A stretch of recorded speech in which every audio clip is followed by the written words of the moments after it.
Здравствуйте, на телеканале «Новый век» программа «Вызов 112». И сегодня мы покажем, как мужчина, уже лишенный водительских прав с признаками опьянения, протаранил две припаркованные иномарки. Говорится, нельзя, что ли, мирным путем? Расскажем, как в Тукаевском районе ребенок во время езды на велосипеде влетел в натянутый поперек дороги трос, и конфликте во дворе дома на улице Фучика. А также пожар вспыхнул в квартире, где спала женщина и двое детей. Спали, успели. Вот разбудил нас молодой человек.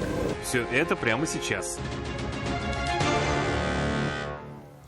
Водитель Kia Rio, пытаясь развернуться во дворе, врезался в два припаркованных автомобиля Ford и BMW, а после уехал и оставил свою машину за домом. Все произошло на глазах очевидцев, они и вызвали автоинспекторов, а затем сообщили о случившемся владельцам автомобилей.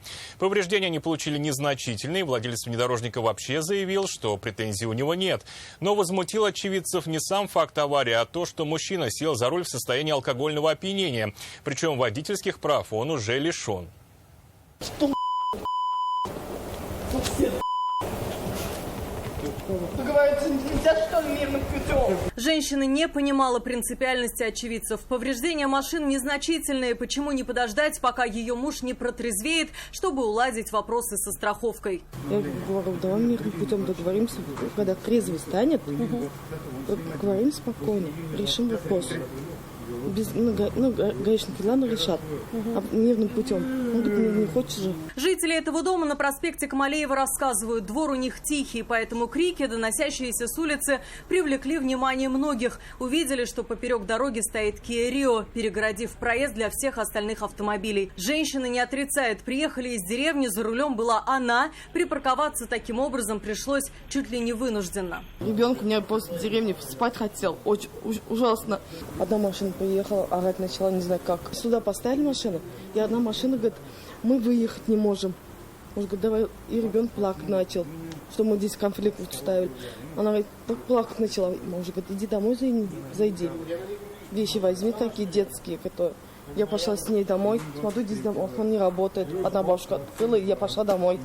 А где сейчас представлю сюда чуть-чуть и зайду. У нас еще вещи там в машине. Как ее муж переставлял машину, многие видели из окон, остальные потом посмотрели на записях камер видеонаблюдения. Сначала ударил припаркованный Ford, потом задел BMW и уехал. Kia Rio позже нашли за домом. Очевидцы тут же выбежали на улицу. Водителя не застали, но задержали его брата, с которым семья и приехала из деревни. Мужчина рассказывает, он пошел к себе домой, живет рядом, и для него самого было неожиданным решение брата сесть за руль, тем более в нетрезвом виде. Я не знаю, как он машину сел. Я вон там был, в углу. Я вон туда ушел, я хотел домой идти. А, ну это... Тут уже задел. Эту машину, говорит, задел. Сейчас задел. 2 штука. Слышал? И все. Даже оттуда слышно было? Ну да уж, туда стукнул, сюда стукнул. Очевидцев возмутил не сам факт аварии, повреждения машин небольшие, а состояние мужчины, севшего за руль. Поэтому сразу и позвонили в автоинспекцию. То, что он не трезв, подтверждает и его жена. Много выпил? Нет. Ну из-за нерв сейчас выпил уж. А вы сами что не пошли переставить? Если он пьяный? Ну, у меня ребенок захотел спать. Мы быстрее хотели домой занести пакеты. Я сама уже как пьяная уже хожу. Шатаюсь. Прибывшие автоинспекторы 34-летнего мужчину, задевшего автомобили, нашли. Очевидцы подтвердили, что именно его видели за рулем Kia. Выяснилось, что он уже лишен водительских прав за оставление места ДТП. Ситуация была аналогичная, но в другом месте, в поселке Дербышки. Получается, от освидетельствования прибором алкотестера вы отказываетесь? На русском скажите, пожалуйста. Отказываетесь? Не будете проходить? Не захотел мужчина и проехать в больницу на медицинское освидетельствование. Вопрос задаю. Согласны или вы отказываетесь? Нет.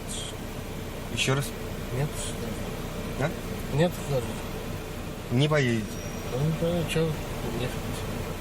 Марат Рамазанович, еще раз один вопрос. Не поеду. Вместо больницы ему пришлось проехать в отдел полиции. За вождение с признаками опьянения без прав предусмотрен административный арест на срок от 10 до 15 суток. Штраф 30 тысяч суд накладывает в том случае, если человека по каким-либо причинам нельзя арестовать.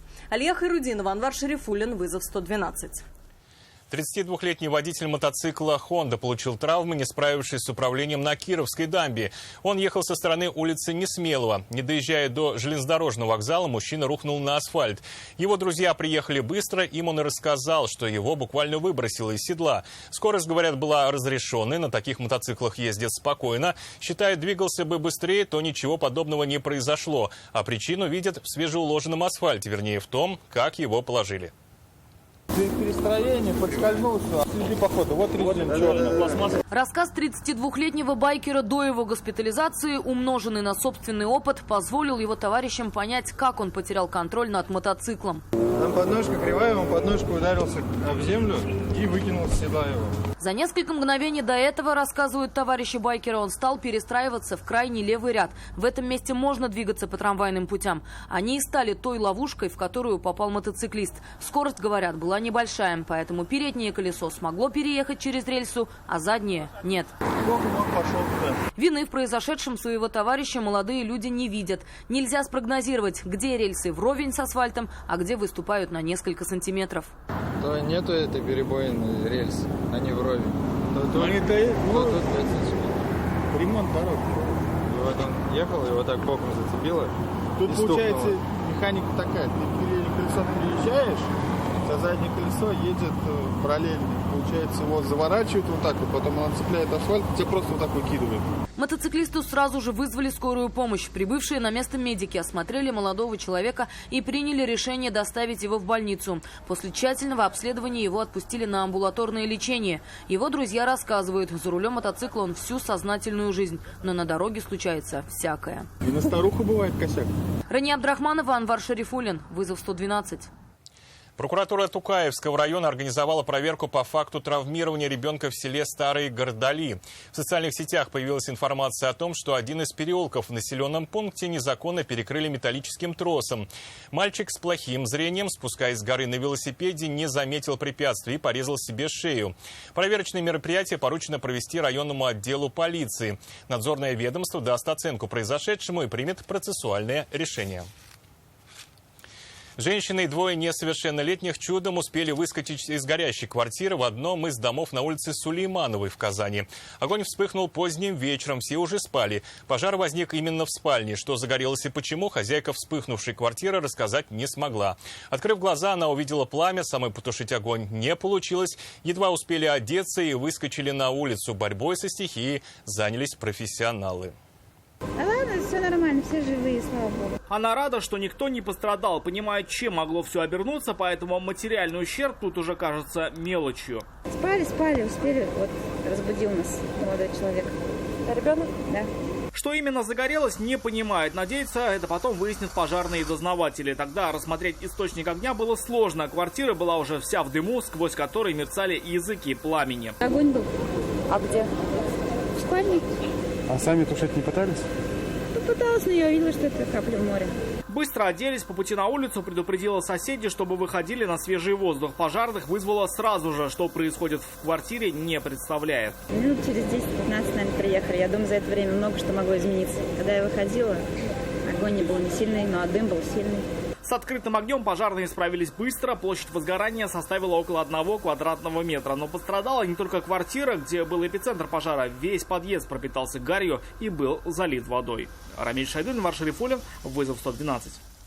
Стражи порядка задержали 44-летнего мужчину, ударившего по лицу женщину. Все произошло во дворе одного из домов на улице Фучика. В социальных сетях появилось видео конфликта. По словам очевидцев, мужчина приставал к сидящим несовершеннолетним девочкам, периодически доставая нож. После того, как на улицу вышла родственница одной из них, чтобы заступиться, набросился на женщину и избил ее. Прибывшие на место сотрудники правоохранительных органов задержали подозреваемого. Ножа при себе у него не было. Пострадавшая женщина написала заявление в полицию. Установлено, что рядом с домом по улице Юлиуса Фучика между мужчиной и женщиной возник конфликт, который перерос в потасовку. Мужчина нанес один удар рукой женщине по лицу. 44-летний мужчина был задержан и доставлен в отдел полиции Сафиуллина. В отношении него составлен административный материал по части 2 статьи 20.1 Кодекса административных правонарушений Российской Федерации «Мелкое хулиганство, сопряженное с неповиновением законному требованию полиции». И это все, о чем сегодня мы успели вам рассказать. До встречи. Не бросайте вызов судьбе. Вдруг она его примет.